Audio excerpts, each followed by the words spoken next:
Welcome to the Sales Influence Podcast, where we talk about finding the why in how people buy. I'm your host, Victor Antonio. Thank you for joining me. Thank you for joining me today and lending me those ears. If you're watching me on YouTube, I appreciate your eyeballs as well.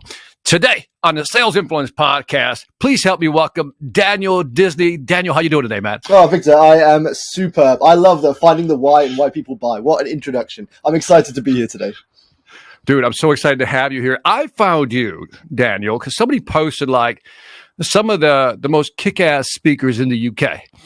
And you were on that list. I go, Daniel, and your last name, Disney, just stands out, right? So I go, who is this guy?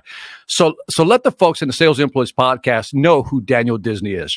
Yeah, so I am a super passionate salesperson specializing in social selling and LinkedIn. I'm the author of the book, The £1 Million LinkedIn Message, and I'm also the founder and owner of The Daily Sales, which is LinkedIn's most popular page for salespeople. My passion is sales. I just want to help salespeople sell better, just like you, sir. Now, I did not know. This is full disclosure here, being honest. I didn't know that you were the founder of the Daily Sales. So when I clicked on your link, I was like, oh, I love this thing. Because I would always see these little, if you don't know what the Daily Sales is, where do they find, by the way, website? Where do they go if they want to see some of your graphics? I mean, LinkedIn's where the biggest audience is. So search Daily Sales on LinkedIn, but we're on Facebook, Instagram. We have a website. We're everywhere.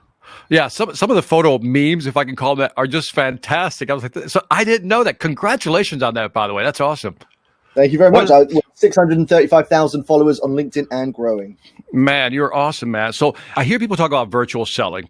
And when I heard some of your stuff, it was like very practical and tactical. It wasn't up here, if you know what I mean. So I mentioned earlier that I was rewatching one of your videos about 7 LinkedIn tips. Walk me through, man. Let's say I'm an entrepreneur. In fact, no, I'm a sales guy. I'm going to give you context here. I'm a baby boomer. Okay. I'm new to, baby boomer technology. I'm a little afraid of it, not too afraid. I mean, how do I leverage LinkedIn, man? Walk me through your process. How would you train a baby boomer or anybody else who's struggling with it? Yeah. So, I mean, I come from a traditional background, so I know I'm a millennial technically. I think I fit in the millennial bracket, but I wasn't brought up with social media. I mean, I started sales when I was 16 years old. There was no social media at that time. I cut my teeth in sales, making cold calls, knocking on doors, walking up and down streets. So for me, it was really a strange transition going from that into using things like social media. So a lot of the things I do when I teach salespeople of different generations is relate to them, that I was there. I came from a place of not really wanting to do it. But then starting to open their eyes to the potential to sort of understand that their prospects and customers are using it, how they're using it, and how, as a salesperson, you can use it in pretty much every stage of the sales process. The sort of 2 key things I tend to focus on first is personal brand. So just getting them to get comfortable sharing content on LinkedIn, starting to share their stories, their experiences, sort of take that switch mindset away from, okay, I need to sell something, to actually, all right, I'm just going to build rapport. I'm going to build relationships. I'm going to grow my network, sort of build that personal brand, and then change the way they use messaging.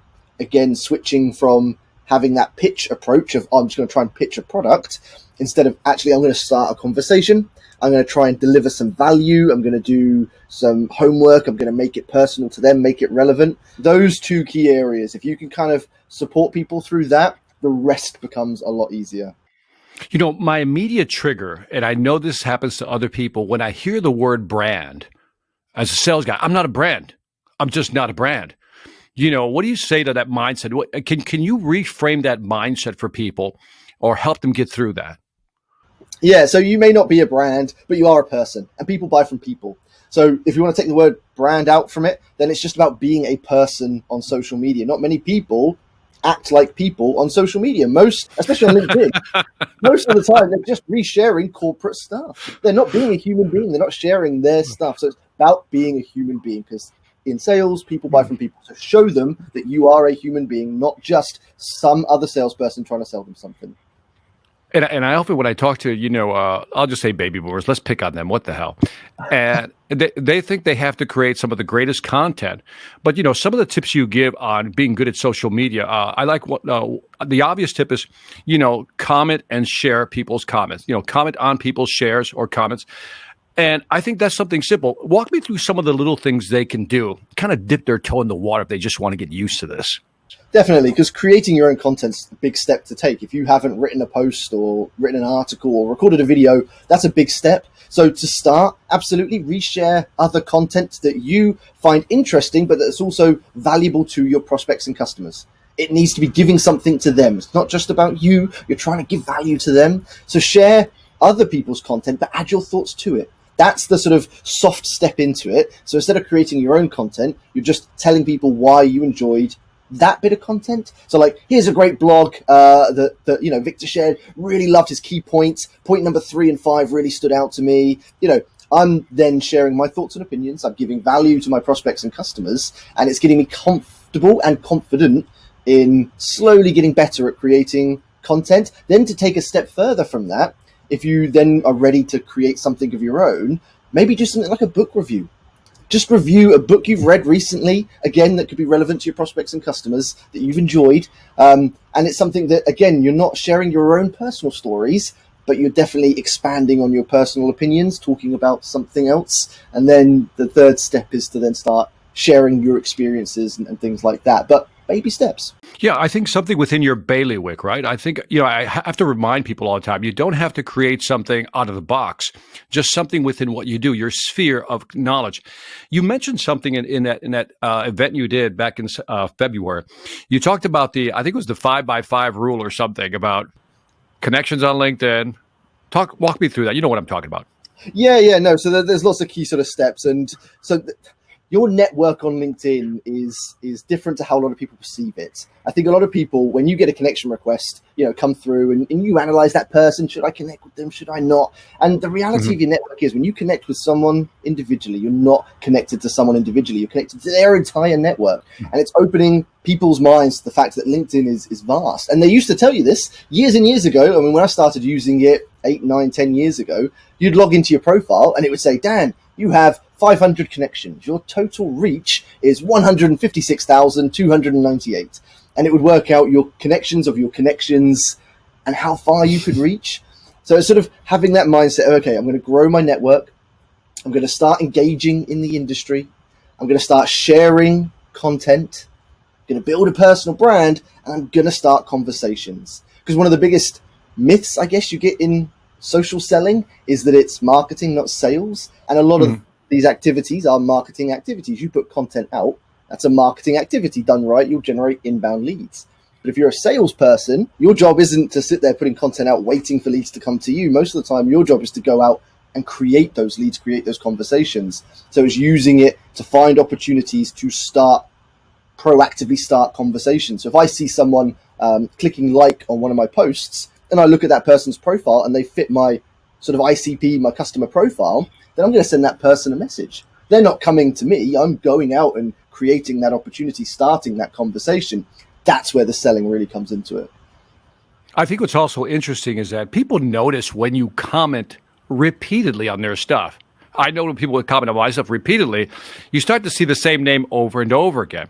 So one of the things you mentioned that I love, because I'm all about, sometimes give people the steps because they just don't know how to do it, right? And so one of the things I liked about what you said was so simple but so obvious is that take 5 minutes a day to reach out to, 20 contacts or connect with at least 20 people a day within your bracket. Talk to me about that. Something simple. Yeah, so look, everyone's busy, and when you're doing something new, it can be really hard to make it a habit. So what I've tried to do is make it as sort of simple as possible. So there's 3 activities, 5 minutes a day, at a basic level will help you deliver results through LinkedIn and social selling. So yeah, you're right. It's 5 minutes a day growing your network.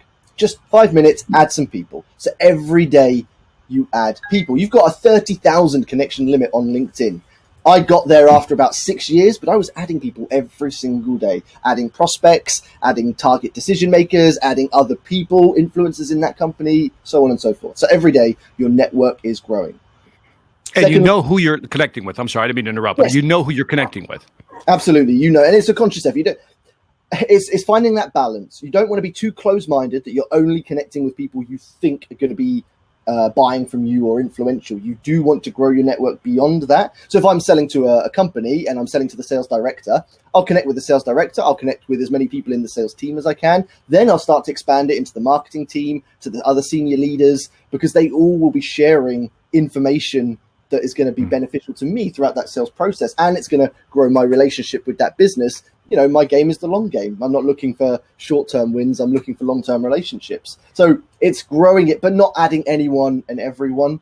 You do have a limit. I know 30,000 is a lot, and it can seem like a lot, but once you get there, you then can't add more. So it's finding that right balance, filling it with the right people, but kind of being more open-minded. Then it's... I like... Hold that thought. Don't lose it. But I want to ask this question because you went into something I never really thought about, but it makes sense. Is that when you go into a company and you connect with that, let's say the VP of sales, for example, picking somebody, right? And then you go deeper into that company, so to speak, and then you kind of go wide. Like you go to marketing, you go to the IT department, whatever it may be, and you go wide a little bit. Can you expand on that a little bit? How's that? I know it's because there's multiple decision makers in there, but how do you use it? How do you leverage that? Yeah, so there's two reasons. One, multiple decision makers. I mean, I think the average now is between 7 and 8 decision makers in most B2B decisions. So it means you're covering as many of those people. So when they're discussing their options, more of them are aware of you. And if you're building a personal brand, hopefully more of them are leaning towards you and it goes in your favor. But the other side is buyer insights. If I'm connected to people in the IT department, they're going to be sharing content about the business, updates, awards they've won, funding, all the things that are happening. Different people in different departments will share different versions, different news, different things that are happening. That information has the opportunity to help me with my sort of sales cycle. I can use it to speed things along. I can use it to do follow-ups. I can use it to reignite cold opportunities. It's just expanded insight, and all you're doing is just connecting to other people in that business and looking at your feed, watching what they're sharing, watching what they're engaging on. It's amazing what you can learn. All this information's there. It's just about looking for it. Yeah, I like the fact that let's say the marketing department mentions something, new acquisition, new product development. If you're talking to the CIO on this side, you can say, hey, by the way, there's a reason to send an email. You know what I mean? Exactly. And I love that. I want to ask about the daily sales. I want to go back to the daily sales for just a second, only because I think it's one of the coolest things you put out there, because it's so like these simple. By the way, if you don't have anything to share, just go to the daily sales, grab one of his meme photos and share that. How did you come up with the idea, the daily sales? These pictures with these cool lines. Do you know what? So I've worked in sales, Victor, for my entire sort of working life, and it was, I think it's about 5 years old, 5 years ago now in September, 5 years September. I started to see memes a lot on Facebook. And I love memes. They're hilarious. But I noticed there weren't really any memes relevant to sales. So I was sat at home, downloaded a free meme making app on my phone, and just started playing around, creating some memes for situations that, were funny or I thought were funny for salespeople. Anyway, I started sharing them, and they started to get some pretty good traction on LinkedIn. And this was, 5 years ago. Memes were pretty. I don't think I ever saw a meme on LinkedIn before I started sharing them in my circle. They started getting traction, and the moment I started to see the popularity, I thought, you know what? Why don't I try and create a brand, a page, one single place where I can share memes, I can share motivating quotes, I can share articles from sales thought leaders, just a place that, I'm a salesperson, I can follow, and every day there's going to be specific focused content for me that's going to help me sell, whether it's going to make me laugh and make me smile through the tough times that salespeople have, whether it's a motivating quote that's going to inspire me to keep calling, to keep messaging, to keep following up. And I created the page, I created the logo on my phone on a free app, set up the social media page, and just started sharing content. What I find funny is that, I'm like, if you don't know what we're talking about, just what's your favorite meme? Like, give me see if you could draw a mental picture for the folks listening to this. Give them a favorite meme that you have. Honestly, I love too many. I'll tell you my first meme, Victor. The first one I ever created, the one that kickstarted all of this off. It was the scene from Dumb and Dumber.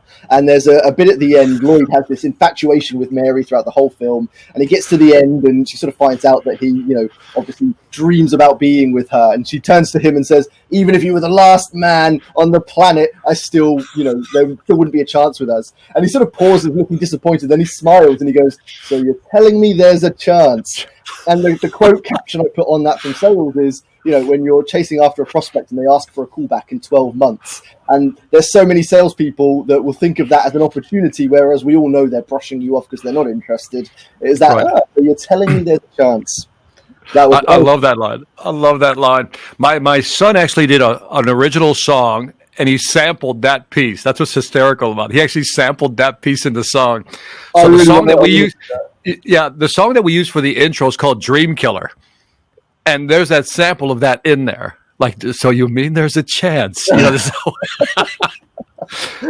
one of the things I loved about him, I said, first of all, you did it in some of them in an ugly font, right? That's what that's. It's an ugly font, and I go, but that's what makes it clever because you had a great graphic, great statement with an ugly font, and it just stood out. How did that help you? When you started doing that, what happened? I mean, give me some, behind the scenes, what happened? Yeah, so people started following. As soon as I set this sort of central location, built the brand, the daily sales, and started sharing the memes on it on a daily basis, people started to follow it because it was just giving them value. It wasn't selling anything, promoting anything, advertising it. And back then, that was pretty much 99% of all the content on LinkedIn was just people trying to promote or sell something. And this was a page that was pure value. So it grew very fast. It was 100,000 followers in the first year. And wow. Beyond my, any of my wild expectations. So yeah, it just grew really fast. And then as it continued to grow, I realized there was an opportunity to leverage it to connect companies selling to salespeople, sales enablement technologies, tools, training, events, etc., to help them reach that audience, but to do it in a way where it was sharing their content. So it just became a core page. And as long as I continue to give good content, which I try to do every single day, it continues to grow, and I'm helping those salespeople in all the various ways through the content.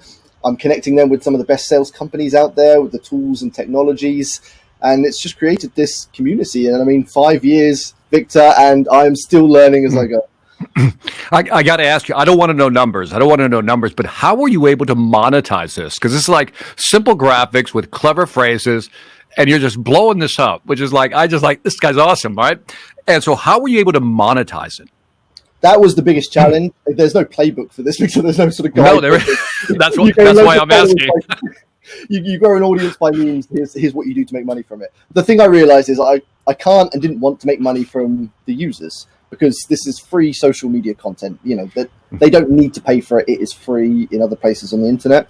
But I had this opportunity to connect salespeople around the world with companies selling these amazing sales technologies. So what I offer is essentially advertising packages where these companies, the CRMs, the sales enablement tools, etc., can share their content to the audience. So it tends to be ebooks, blogs, webinars, etc. So it's still giving value. These are all great bits of content for the audience, but then the audience goes through to their pages, signs up, attends their webinars, go into their sort of marketing cycle, and they buy, because these tools and technologies benefit these sales teams.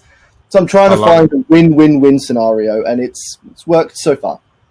I love it, man. I'm telling you, genius is simple and genius at the same time. That's all I'm saying. Simple and genius. I loved it. Hey, Daniel, how did you get into like sales? I mean, you mentioned knocking on some doors, but early on, man, I always like to know people's sales story. Like, what was it? Yeah, so my first job, Victor, was a DIY store here in the UK, 16 years old. I got a job on the checkouts. First job, couple of weeks in, we had a sales department where they sold kitchens and bathrooms, designed them, sold them, etc. The sales manager came up to me and said, Dan, you've got this rapport that you build with your customers that are coming through the tills. Bearing in mind, I'm spending less than 5 minutes with these customers, but I always had fun with them. She said, I'd love to give you a try on the sales floor. Took me over, gave me 1 day sales training, and let me loose. And I haven't looked back since. If it wasn't for her, I probably would have ended up in sales at some point. But she, got me in there at an early age, and it's just been a sort of a journey since then, really. And I've just always worked in sales, climbed the sales ladder, left as director of sales just about 3 years ago. Now, at the point when the daily sales grew to a business where it was sort of functioning at that right size. And yeah, I've worked for myself for the last 3 years. What did you find difficult? And we'll talk about building the business. What did you find difficult? I know you found it easy. I know the stuff you probably found easy in sales, but what were some of your challenges in sales? Like stuff I go, I think I struggled with this. Yeah, things I struggled with. I guess one of the biggest challenges I've always had is working as a team. And I don't mean that I'm not some sort of horrible person to work with. But in sales, you have to work and be so focused on your own goals. It can be hard to then sort of work as part of a team. And I worked in some very competitive, cutthroat sales environments. So I think for a lot of my sales career, my ambition was always to be the best.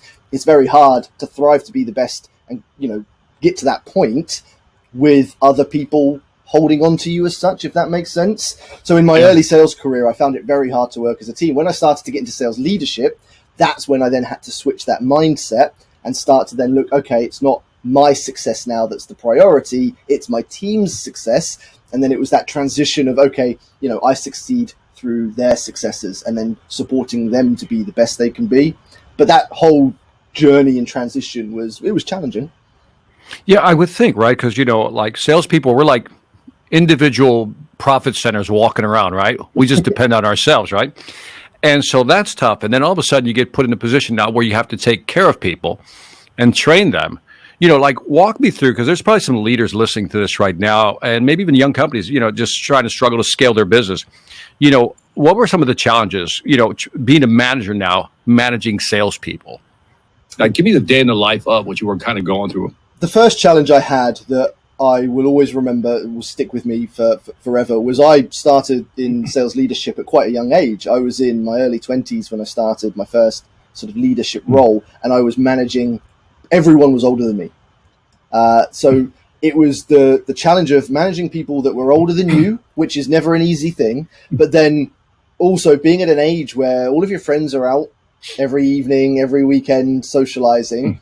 The team are out socializing together and trying to find that balance of, okay, I am a leader. If I socialize with my team too much, they may struggle to respect me.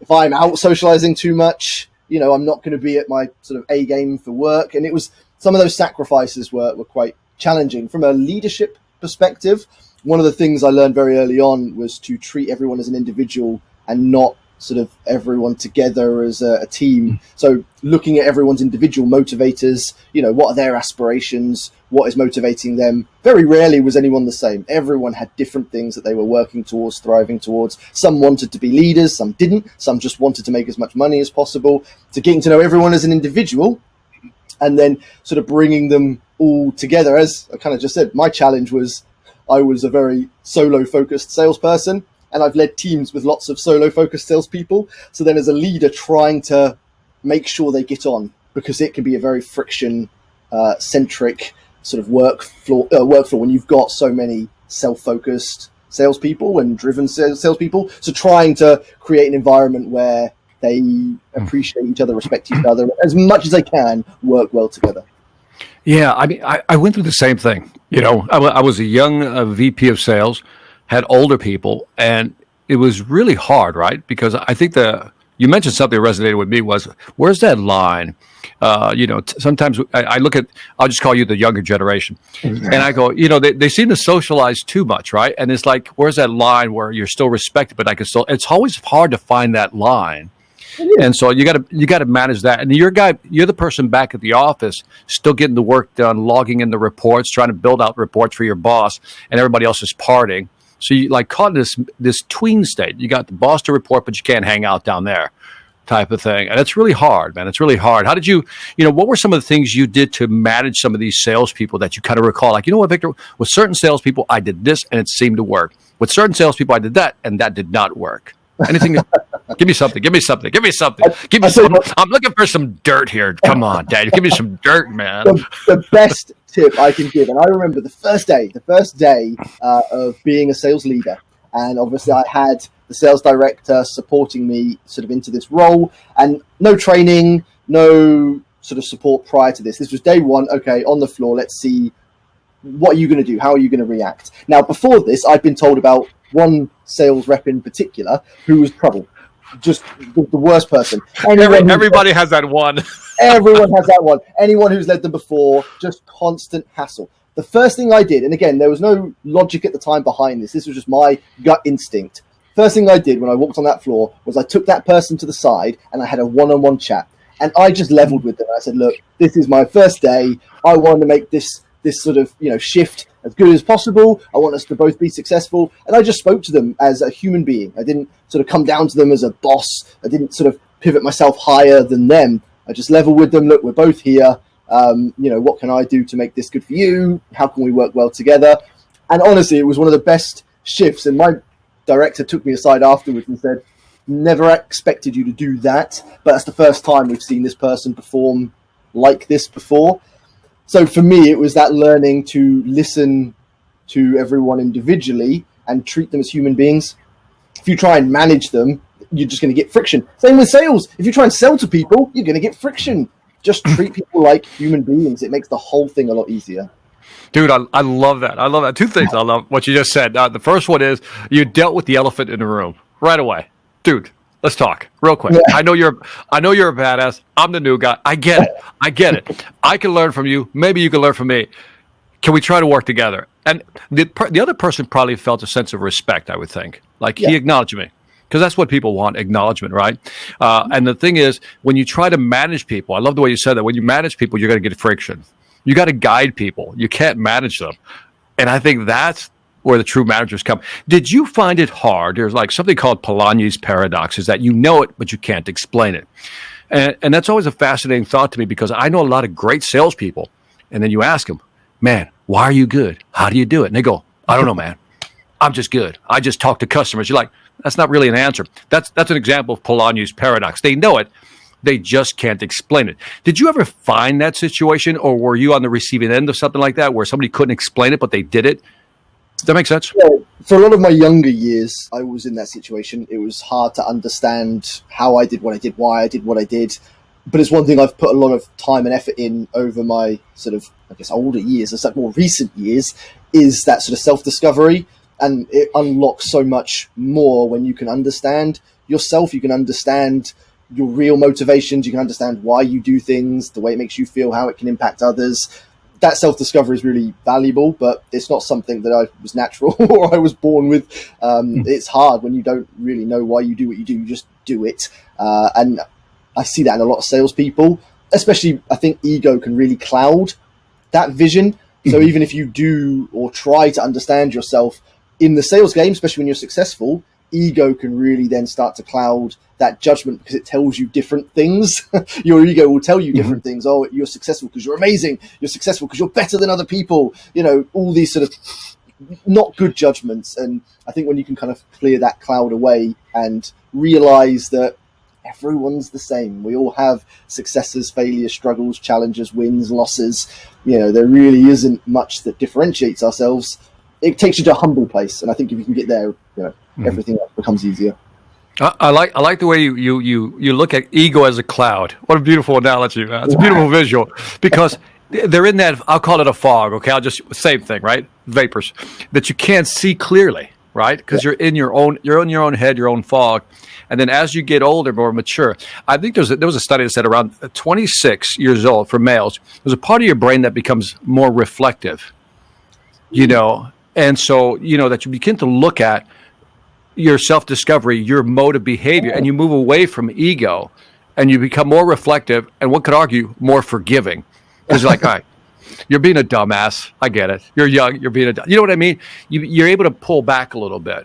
And so, so I love that. And so what was the, give me a big bonehead move that you did when you were young, like something that you just screwed up, just so everybody knows that you have an Achilles heel, that you're human, you bleed. Let them know that, you know, give me something, Daniel. I'll share with you two stories from my first sales role. And I look back at this and I cringe. I am embarrassed because I was a very now this is what I want to hear. This is what I've been waiting for. That's what I've been waiting for. Go ahead. Here's the juicy stuff, and I'm sure everyone's going to laugh and probably cringe at the same time. Okay, first one was I arrived late for one of my sales shifts. And this was after being successful for several months, top salesperson. My ego cloud was as cloudy as it could be. And I stroll in late, maybe half an hour, 45 minutes late. My manager's having a go at me. I'm in T-shirt and trousers because I'd cycled to work. Had my shirt in my bag, so I had to get dressed. I was already late, but I still had to get dressed, ready to sell. And instead of going to the staff room, to the toilets or whatever to get dressed, I literally walked up into the showroom, took my t-shirt off, put my shirt on, my tie, just got dressed in front of everyone. I had no blinkers. My manager's shouting at me. Didn't matter. I was the top of the piece of the pile at the time. And I look back at that and think, oh, God, I can't believe I actually did that. That's rude, disrespectful, unprofessional. The other thing that is more of a funny story, in the early sales days, I would go out partying with friends and stuff. And one night, not much sleep, a lot of fun. Went into work the next morning, and next to kitchens and bathrooms, we also sold beds.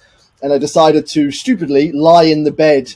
And before I knew it, I fell asleep and had a customer wake me up about an hour and a half later asking for help. So, yeah, two of my more embarrassing stories there, Victor. I can only imagine the customer going, I need help, but should I? I need help, but should I wake him up? I didn't sell a bed either. That would have been a nice end to the story. That would have been a nice when you look at sales today, we talk about, and let's get back to social selling, a little virtual selling. What are some of the shifts you're seeing now and what's happening in the market with, our approach to selling? Yeah, the biggest change I'm seeing is video. And imagine you see it as well in different areas. It's impacting email, video calls, but on social, video content, video messages. Video is probably the biggest thing to impact sales, kind of since social did. I mean, LinkedIn and social selling impacted the sales arena 4 or 5 years ago heavily, and still in early stages in reality. But video's really still quite early. So many salespeople and sales teams haven't created video messaging or content yet. So that's the biggest transition. And for a lot of salespeople, myself included, going back a few years, doing video is scary. Like sitting in front of a camera, it's not a natural thing. Thinking about all the details that impacts video messaging and video content, again, it's a process. So I'm seeing a lot of companies, and this year especially has forced the hand of a lot of companies really starting to embrace that video transition. And I think that's going to be happening for the next few years. That's interesting, because I think it is a big shift, right? You see the move towards video, and I think a lot of people are having a hard time getting on video. Talk to me about your perspective on video prospecting, and how would you go about doing it, or how do you go about doing it when you do it?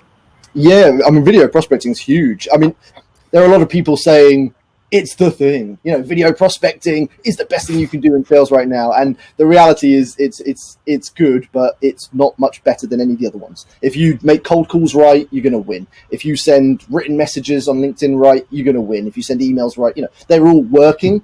But video messages can and do work well to people that respond well to them. The things that are working well for me at the moment, so I use Vidyard. So what that allows you to do is record a video in front of a screen or a web page or a LinkedIn profile. And in terms of standing out from your competitors, you're sending pretty much the highest level of personalization possible in a video message, because you can actually show them why you're sending this video. You can highlight key areas in their profile or on their website or in a news article that prompts you to then think that you can help them. That there is just nothing close to that in the sort of sales arsenal that allows you to do that. The other thing that makes a big difference, the details, the little tiny details. What are you wearing? What's behind you? Is there good lighting? Have you got a decent camera? Can they hear you clearly enough? These tiny little details add up to make quite a big impact. And I've seen and reviewed quite a lot of sales prospecting videos that don't have those things. And I don't know. It's no different to making a bad cold call. Yeah. Well, two things. Let's back up a little bit, just for the folks who are, again, I'm always thinking about, there's people who know how to use video, just like it's old hat, right? I know how to do this. So let me take a moment for those who are still struggling to get on video. You said you used, what is it, Vidyard? Vidyard, yeah. Vidyard. Dude, it's that accent you have, man. Vidyard. Vidyard. I know we have Vidyard. I know we have the accent. So on Vidyard, so walk me through a process. And again, I'm looking for a very simple process here. It's not complicated. When you're thinking about sending it, what's your thought process? All right, there's 5 or 10 people I want to connect with. It's my first outreach. Do I send them an email first? Do I then do a video? I mean, walk me through what you do, your process. I try and do as much homework as I can. So before I do anything, I do my research. So I will look at what type of content they engage with generally. So I'll go onto their profile, I'll go through their activity feed, and I will look through the content that they're engaging with a lot. Is it video? Is it text?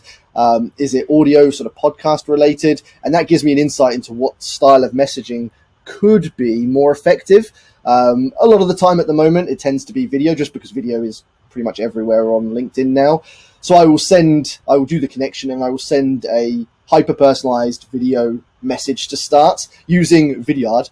I will record a message, usually highlighting something in their profile that I believe gives me reason to think I can help them with what I'm selling, whether it's the LinkedIn social selling training or the advertising on the daily sales. I will have that on the screen in the video behind. I will talk them through it, be as engaging as I can, and send that through. Tends to have a pretty strong response rate. And then I'll take that conversation out of a video and turn it into usually a Zoom call or an email where you can go into more detail. Once that detail's been given, then it will be, again, either a follow-up Zoom call, phone call, whatever it may be, to talk about any questions, objections, and then next steps. That's probably the most common cadence I have. No, I love that. I love that. And by the way, you highlight something, again, to us is second hat, right? Yeah, you go into the activities feed. It's amazing to me how many people don't know what an activity feed is, right? I mean, it just blows my mind. So if you don't know what an activity feed is, just go to the person's profile page, and then it says see all activities.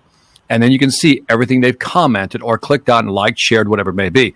That gives you an indication of who they are, what they like, what their interests are, and what you're looking for. You correct me if I'm wrong, Teddy, but what you're looking for is a way in, right? You identified this is your ICP, your ideal client profile. You're looking for a way in to like introduce a conversation. It's almost like if you're a guy going up to a girl at the bar, you're like, okay, what's the angle here?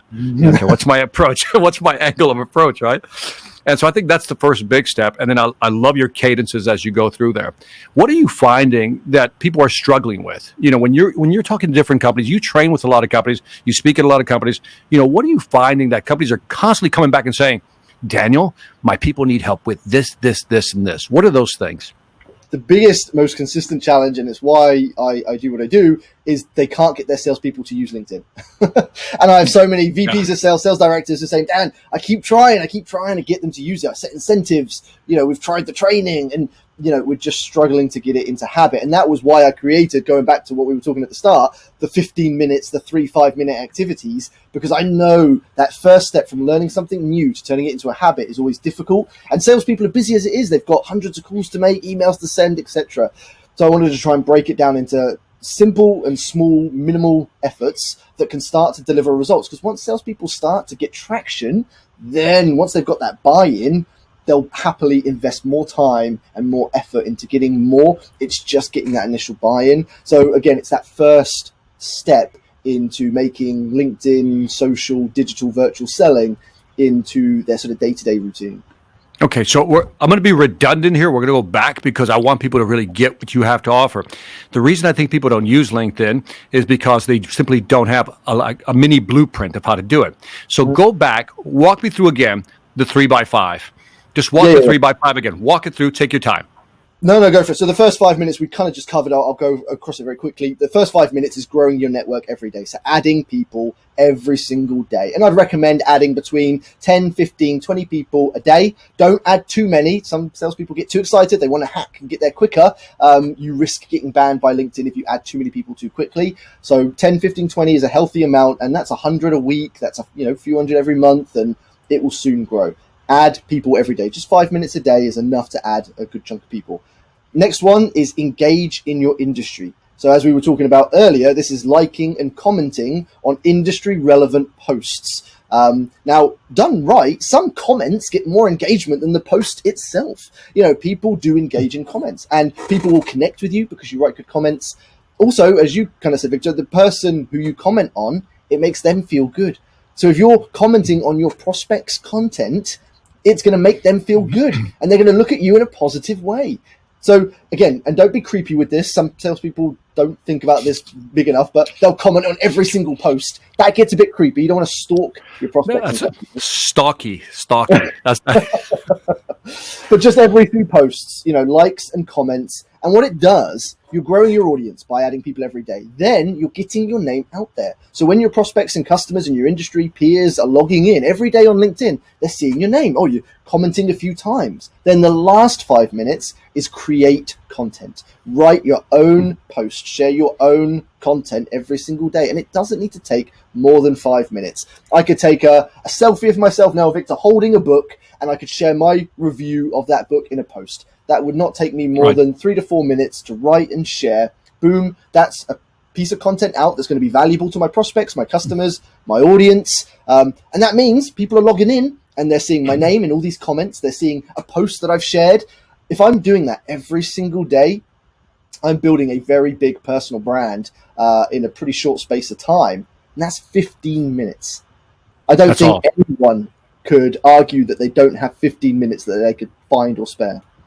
Yeah, I like I said, I've always tied those two together. The reason people hesitate to do something is because they simply don't know where to start. And you know that saying, it's the start that stops us, right? How do you start? So very simple formula, right? 5 minutes a day, try to connect with up to 20 people. Let's leave it at that. Then take another 5 minutes to comment, just repeating your formula. And then the last 5 minutes, create some piece of content or share some piece of content. So there's two things you said that were really interesting. The first one is that people typically, I've seen this, people comment more on the comment than the actual post. Talk to me about that. Yeah, so I mean, and again, this is when you comment something interesting, not just saying great post. You're not going to get tons of engagement on that. No. But when you add your own thoughts, your own experiences to someone else's post, add a bit of humor or maybe expand on it, show something of value within a comment, then it gets its own engagement because you can like comments, and some of these comments are getting more likes than the actual posts themselves, and it's a great way, again, to get your name out there. And even if you're not ready to share content, just starting to comment, it's about finding your voice. For a lot of salespeople out there, it doesn't just happen. You don't just log into LinkedIn and know what to write. And when it comes to creating content, again, that's a big step. So commenting is a nice way just to start getting used to sharing your thoughts and opinions on social media. And I think two things I've seen work. One is to take a contrarian view of the comment. And the other one is to create a question within the question. So the person states something or asks a question. I said, but you really should be asking this question because this is a bit deeper question. And then people comment on that. The other thing you're implying in all this is that you're just creating top of mind. See, I like that word better than branding between us, because top of mind says, I want you to know I'm there all the time. And salespeople, I think the old school salespeople, I'm only speaking for the old school, okay? That's all, Daniel. I'm only speaking for the old school people. We can see top of mind. We can't understand branding, but it's the same thing to your point. It's about being present. It's about being relevant. It's about being consistent, whether it's a brand, whether it's just being in front of them knowing that you're there. And social media has made it easier than it's ever been for salespeople, because by sharing content and engaging, you're there. It's not, think pre-social media, how else would you have done that apart from a semi-regular, consistent phone call and by maybe showing up at the occasional event? You can now do this on a daily basis. And for me and the people I work with, that creates extremely strong relationships that can last a long time if done right. Because you're not just catching up once every 3 months, 6 months, 12 months. Oh, hi, Bob. How's everything going? How's the product? Want to buy anything else? No. Okay. Speak to you in another 12 months. Yeah. You can communicate on a regular basis, and that creates really good, long-standing relationships. You're creating community and not just calling somebody because you want to sell something. Yeah. And one of the things you hit on that video, and everybody hits it, but I love the way you specifically put an emphasis on it, is that life and selling is about omni-channel. It's not just about one channel. It's an omni-channel. Take it away, man. Add some flavor to that. As the social selling guy, I get drawn into so many arguments from people saying, it's cold calling versus social selling. And, the reality is far from it. You don't have to choose. You don't need to choose. One of the best ways I describe it, I use those little finger mazes you get in like newspapers and puzzle books, where it's like a square maze and you've got 3 or 4 sort of entrances in, and you've got to try and find which one leads to the middle. All the others lead to dead ends. And that's every single prospect right now. Even you and I as consumers, we all sit within our own little maze, and each of those doors represent the different channels. One's the phone, one's email, one's LinkedIn, and we each have different preferences. Now, if someone's to try and cold call me to sell to me, I tend to not answer cold calls. I work for myself now. I only have a mobile phone. If I get an unknown number through, I'll probably leave it until they leave a voicemail. And if it's relevant, I'll call them back. But that's not going to be the right door to reach me as an individual consumer. But engage with me through social and email, where I'm certainly more active, you're probably going to get a reply. Everyone is different. And as a salesperson, you need to be trying as many of those different doors, because some people, they're not on LinkedIn. And actually, they'd rather you pick up the phone and call them. There's no right or wrong. It doesn't matter what you think or what you prefer. But as a salesperson, if you want to reach as many people as possible, you need to be using and mastering as many of those channels as possible. And sometimes, and I'm sure you'll agree, it's a combination thereof, right? Absolutely. If I send you, if I call you first, you won't answer, but I'll send the email, and then I'm going to tell you I'm going to follow up with another phone call. Sandwich them that way, exactly. Whatever it may be. What are you working on right now, Daniel, as we close this out? What are you working on right now that's got you jacked up, all fired up to take on the world, man? Tell me something, man. Tell me something, man. Well, this is going to be totally exclusive because it only happened 2 days ago. I've just handed in the first draft of my second book, which is going to be the ultimate LinkedIn guide for salespeople, and it's got everything, the A to Z of everything LinkedIn for sales. So that's due to come out probably by the end of Q1 next year. And for me, it's just keeping up with all the new features on LinkedIn. LinkedIn's added a lot this year because of this year. So for me, it's making sure I keep ahead of the game. I am learning new things. I am making sure I master these new things like LinkedIn Live, LinkedIn Polls, LinkedIn Stories, all these new features. They're new. I need to learn them. So I'm immersing myself to make sure I remain as much at the top of the game as I can. So those are the key things for me at the moment. New book coming out and just keeping on top of the ever-evolving platform that is LinkedIn. See, but I love what you said. I want people to hear that. You immerse yourself in it, and you will screw things up. You will hit the wrong button. The camera will go live when you don't want it to go live. The lighting won't work. The audio will shut off on you at the most unexpected time. Your dog will bark in the background when you don't want him to. So, but congratulations on the book, man. Can we do this again in the first quarter of next year then? Is that what you're telling me? I would absolutely love nothing more. Dude, I'd love to. Daniel, tell the fans here where they can find more information about you, man. Well, I'm on LinkedIn. So if you search for Daniel Disney on LinkedIn, there are a few of us, but you should be able to find me in the red T-shirt. Please do follow my profile. Again, the daily sales, follow the pages. Search for Daniel Disney, the daily sales. You'll find us on other social networks and on websites as well. And I just try and share as much content of value that I physically can. I love it, man. By the way, the daily sales, I can't emphasize enough. The daily sales, all that. Just go sign up. If you want to put a smile on your face and maybe even put a smile on your customer's face, send them one of those memes and have some fun with it. Anyway, well, that's it for the Sales Influence Podcast. Leave me some feedback on iTunes, Stitcher, YouTube, Pandora, Spotify, wherever you find me. And again, when you get a chance, check out the Sales Velocity Academy at salesvelocityacademy.com. And on that note, this is Victor Antonio with Daniel Disney, always reminding you that selling ain't hard when you know how to social sell and you know how. Take care, people.